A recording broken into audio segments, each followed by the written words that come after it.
Hey, Matt, thanks for taking some time to answer some of the questions that I have about these new Apex kits. The first one that just like, where's the plastics?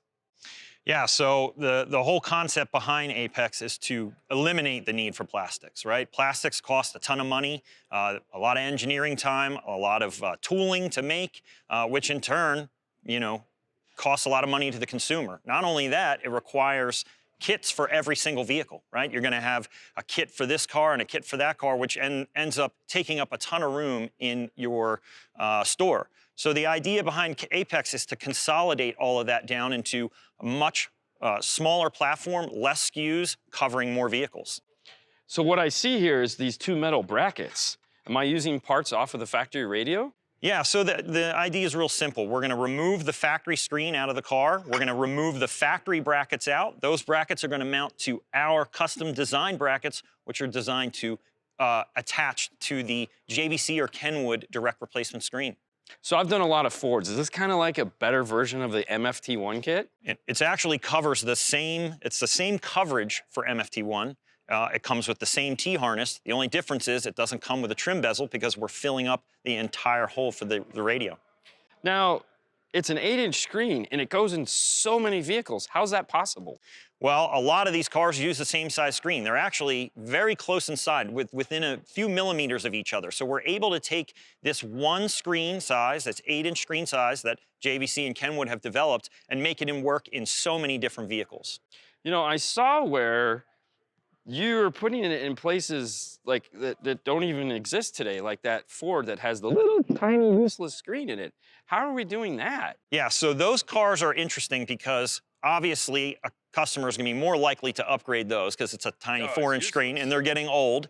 And again, those cars in particular all need dash kits in order to replace that radio, and you're putting in a double din. Our design is very simple. We are making a bracket that actually protrudes through the opening, and then we're mounting the floating screen bracket to that, allowing us to put a 10-inch while maintaining the factory radio bezel. You know, I've been installing the new T-harnesses for a while, and I keep seeing this Mic 1 orange cable on here. Yep. What is that? Yeah, so this is a project that we've been working on for a really long time, and it's our Mic 1 project. The Mic 1 is going to be a totally new interface, the first of its kind, that is going to retain the factory microphone in the vehicle.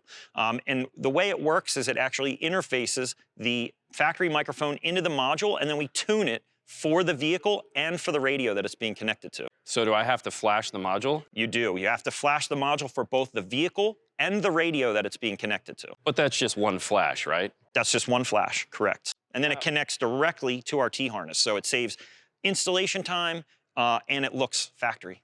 I love it. Now, I'm a big fan of these new, or they're not universal, but you have a universal end there, and we have this that plugs into the back of the Kenwood. Yep.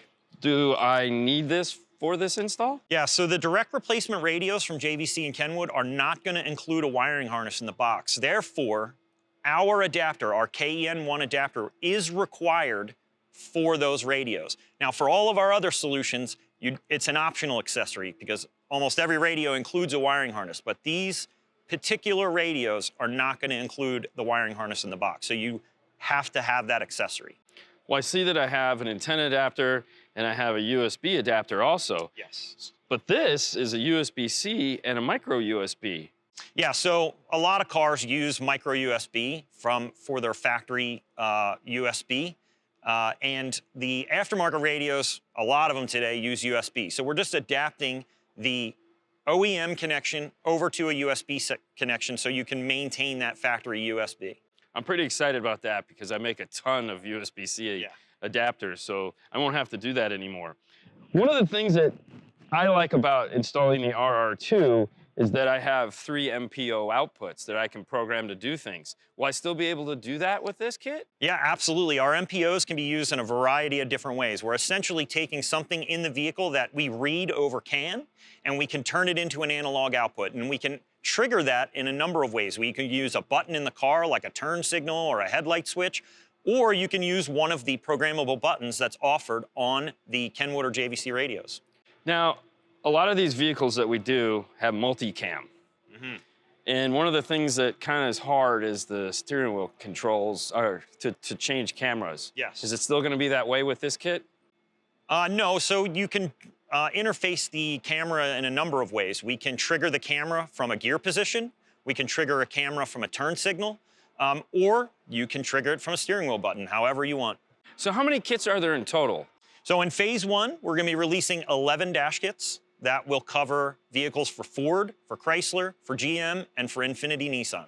Infiniti Nissan, whoa, hold on. There's nothing available for Infiniti Nissan right now. How's that possible? Yeah, so the problem with Infiniti Nissan is the depth, right? We don't have any room behind that factory screen. It's an 8-inch screen, but behind there you have an inch or 2 of depth. So you're not going to fit a double-din radio in there. Because these screens are modular and the factory, the Kenwood or JVC screen is about the same depth as the factory, we're able to replace it very easily with brackets. Now you said modular.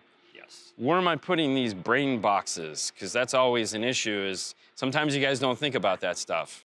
Yeah, so it depends on the vehicle. Sometimes we mount it in the factory CD location, but in other cars we have to get creative. We mount it on the back of the kit, and in some cases we mount it in the kick panel. So it just depends on the vehicle, but we provide brackets in the box with the Apex kit for all of the mounting for that. Now you said mounted in the kick panel. Does that mean that the screen has like a 4-foot cable on it? Yeah, so there will be extension cables offered for both the JVC and Kenwood. It's a 1.5 meter extension cable that if you have an application that requires the radio chassis to be mounted in a remote location, you can use those extension cables to run up to where the screen is. Now, one of the things as an installer is the sales guys don't always sell those cables, you know, because they'll go on and they'll check. And is there something that's going to tell them that they need to sell these cables? Yeah, so in our fit guide, we're going to have all of that. When you type in a year, make, and model, if we make an Apex kit for it and it is one of the applications where the CD chassis or the radio chassis needs to be mounted in a remote location, we will specify on our website that you need those extension cables. Fantastic.